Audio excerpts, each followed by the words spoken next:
Je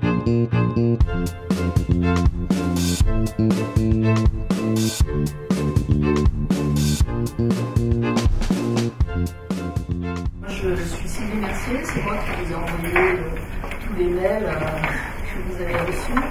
Je suis une patiente et je suis aussi un médecin ayant fait ses études en implantation. Donc ma casquette patient prédomine quand même. Bonjour, Véronique Adi, je suis chef de projet à la Haute Autorité de Santé et je suis en charge des thématiques liées aux droits et places des patients et des usagers. Charles Mandali, je suis néphrologue à l'île de la Réunion.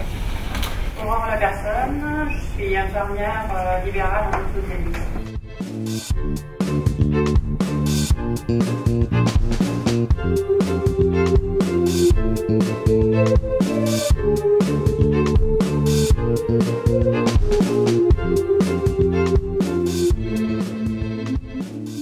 Donc ce matin, on a beaucoup travaillé sur l'annonce. Qui fait l'annonce? Quand est-ce qu'on fait l'annonce? Comment est-ce qu'on fait l'annonce?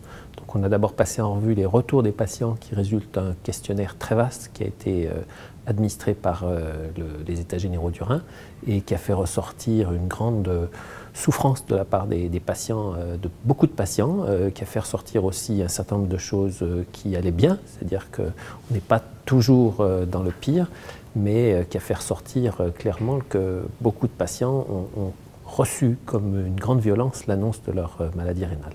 Apprendre qu'on est porteur d'une maladie chronique rénale et qui n'a pas, par exemple, de traitement, qui n'a que des traitements de suppléance, c'est quelque chose qui a des implications énormes personnelles, surtout au moment où ça arrive, des implications au niveau de la famille, enfin des proches, et puis des implications professionnelles, sociales, en plus en fonction des différents âges à laquelle peut se faire cette annonce, qui sont très très importantes, qui bouleversent complètement la vie des personnes. Maintenant, l'annonce, en fait, c'est le premier temps de la prise en charge. Et si c'est le premier temps de la prise en charge, elle doit s'intégrer dans une perspective qui est loin, qui est à 1 an, à 2 ans, à 5 ans éventuellement. Et je crois que voilà, tout le monde avait bien conscience que ça, et ce que je peux amener avec l'expérience de la cancéro, c'est qu'il y a des réflexions en cancérologie sur l'évolution de ce temps d'annonce vers le premier temps de la prise en charge. Derrière ça, on a discuté les responsabilités des uns et des autres, et notamment la nécessité de partager cette annonce entre différents professionnels, pas juste les médecins, mais les médecins et d'autres professionnels de santé, les paramédicaux, les diététiciennes, les psychologues, et donc de la nécessité de renforcer les centres avec des psychologues et avec suffisamment d'infirmières pour pouvoir gérer ces annonces. Et puis on a aussi parlé de la nécessité de former les jeunes néphrologues à la psychologie, à la négociation, pour qu'ils apprennent à annoncer les choses en prenant en considération les attentes des patients.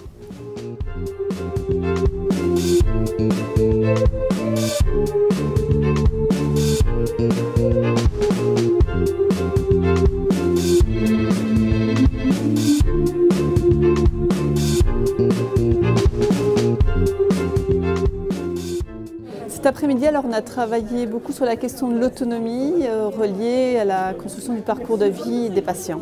Et on a vu que cette autonomie, elle a des définitions extraordinairement différentes qui peuvent être à la fois médicales, en termes de manière dont le patient va se prendre en charge, est-ce qu'il peut administrer lui-même son traitement, est-ce qu'il est libre de se mouvoir, jusqu'à des définitions extrêmement larges qui incluent la définition de son projet de vie, de la possibilité de créer une entreprise, de la possibilité de voyager, de continuer à faire ce qu'il faisait auparavant.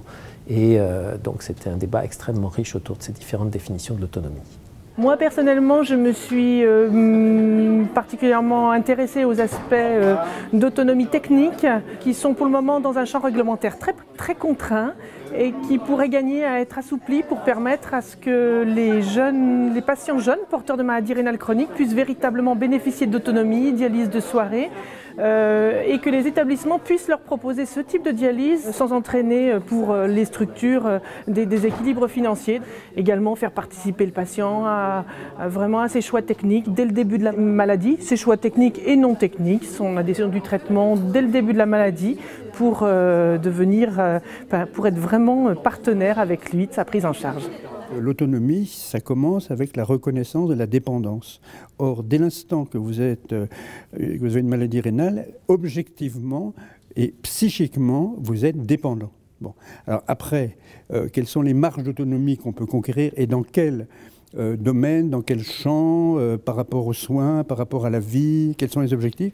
Tout a été dit d'une manière absolument passionnante par les différents intervenants en fonction de leur position dans le champ. Et donc, voilà pourquoi j'ai trouvé ça passionnant.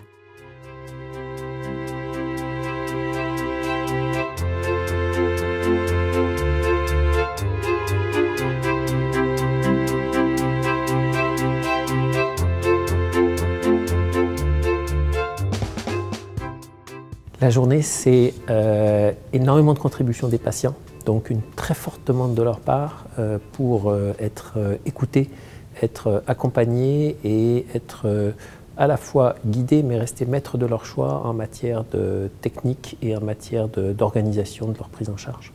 Probablement l'un des maîtres mots de cette journée, c'est les approches pluridisciplinaires, c'est-à-dire qu'on arrive en conclusion de cette journée qu'un professionnel seul ne peut pas suffire à accompagner un patient et que le patient il a besoin du médecin, il a besoin de l'infirmière, il a besoin de psychologue, il a besoin de son entourage, il a besoin de diététicienne, d'assistante sociale et d'associations pour l'aider à avancer dans son parcours. Donc c'est peut-être l'enseignement le plus fort de cette journée.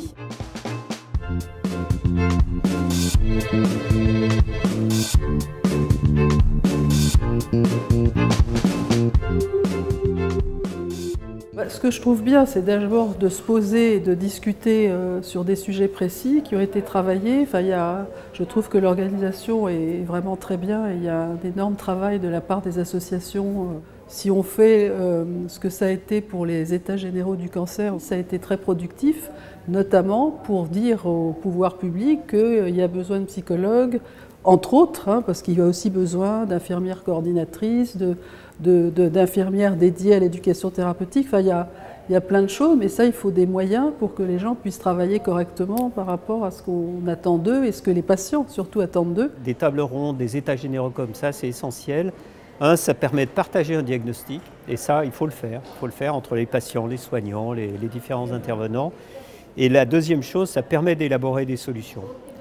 Alors certes, ça ne va pas être des solutions qui vont être finalisées tout de suite, mais ça permet de se mettre d'accord, en tous les cas, sur des objectifs. Sans aller tout de suite au comment, quels sont nos objectifs?